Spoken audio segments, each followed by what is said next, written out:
амандасып алайық. Бәріміз орнымыздан тұрамыз.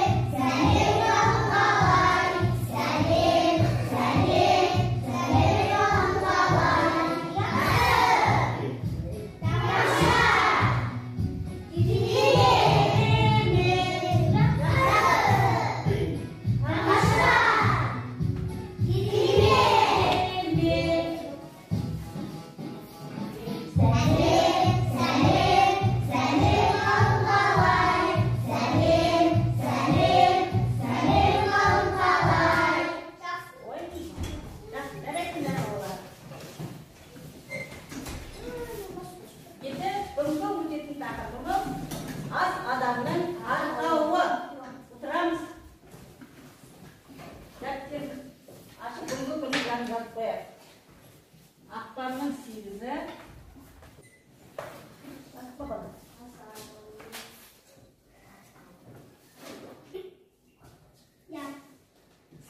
Енді балдар, бүгінгі сабақта меңгеретіндеріңіз адамның өміріндегі астың маңызды рөлін, дұрыс тамақтанудың денсаулық үшін пайдасы, түсінеміз пайдасын. Түрлі сипатты әндерді жеке, ансамбль және хор құрамында ән айту ережесін сақтап орындаймыз.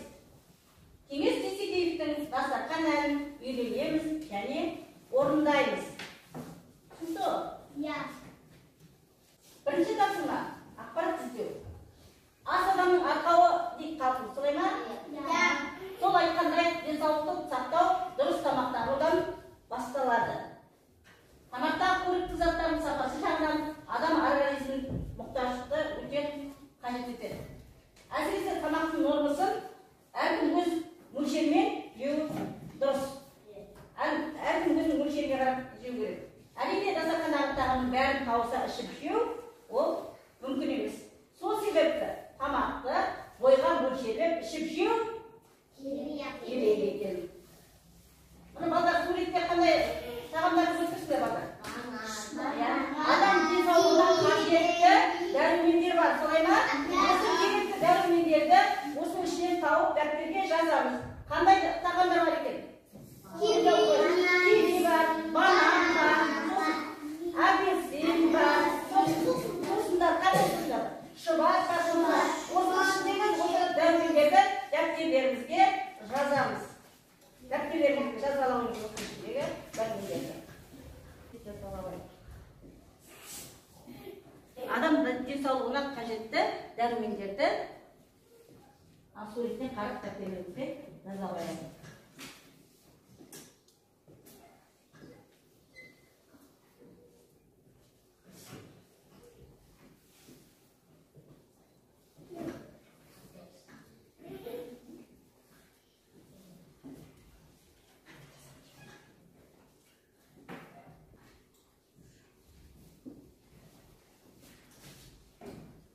Халқымыз қонақ келсе өзінің жаңағы дастарханына дәм татқызбай жібермейді, солай ма?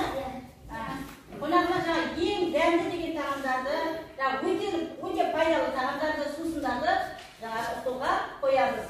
Денсаулықтың негізі дұрыс тамақтану екенін есімізден шығармауымыз керек. Солай ма балдар? Мысалы, қымыз бұл ауруға ем, сауға қуат, шұбат әрі сусын, әрі тағам. Міндетті балдар суретте ұннан, сүттен, еттен жасалған өздеріңіз білетін тағамдардың атауы бар. Осы жаңа сүттен, еттен, ұннан жасалған тағамдарды дәптерлерімізге жазамыз. Дәптерлерге жаңағы осының ішінен ұннан жасалған тағамдар. Қандай тағамдар бар екен? Бауырсақ бар, сосын тағамдар нан бар, сосын сүттен жасалған қандай тағамдар бар? Ірімшік бар, көже бар, қаймақ бар, май бар, еттен жасалған пеш бар, мақ бар, қазы бар, қарта бар. Осыларды дәптерлерге жазалайды. Ұннан, сүттен және еттен жасалған тағамдардың атауы жазалайды. Ұннан, сүттен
жіберемін.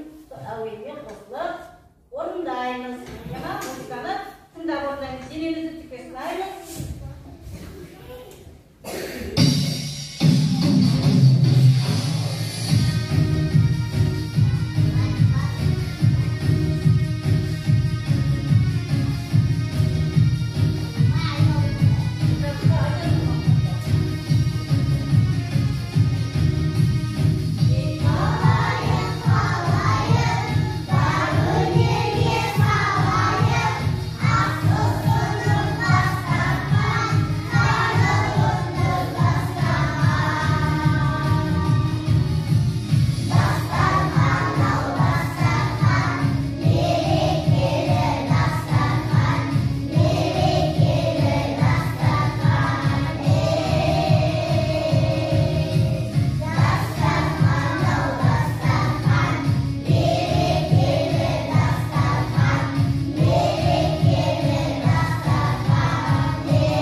Келесі екінші тапсырма болды.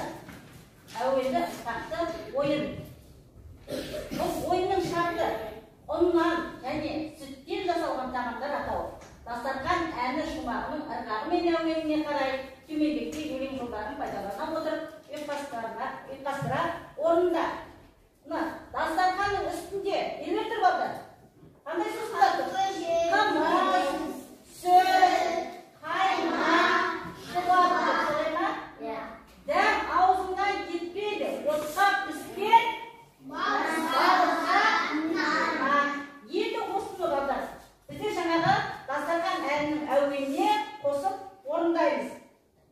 Жаңа айтты ғой, дастархан үстінде тұрған сусындарды айтты, сосын ұннан жасалған тағамдарды айтты. Дәм аузыңнан отқа піскен тағамдар. Ал айтасың. Дастарханның үстінде қымыз, шұбат, сүт, қаймақ, дәм аузыңнан кетпейді, отқа піскен бауырсақ нан. Айтыңызшы. Дастарханның үстінде қымыз, шұбат, сүт, қаймақ, дәм аузыңнан кетпейді, отқа піскен бауырсақ нан. Ой, жарайсыңдар ғой.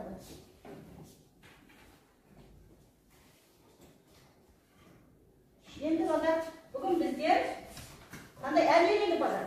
Кесекеевтің дастархан әнін үйрендік. Ұлттық тағамдармен таныстық. Солай ма? Жарайсыңдар балдар. Бүгін сабаққа өте тамаша қатыстыңыздар. Жарайсыңдар. Енді сабағымыздың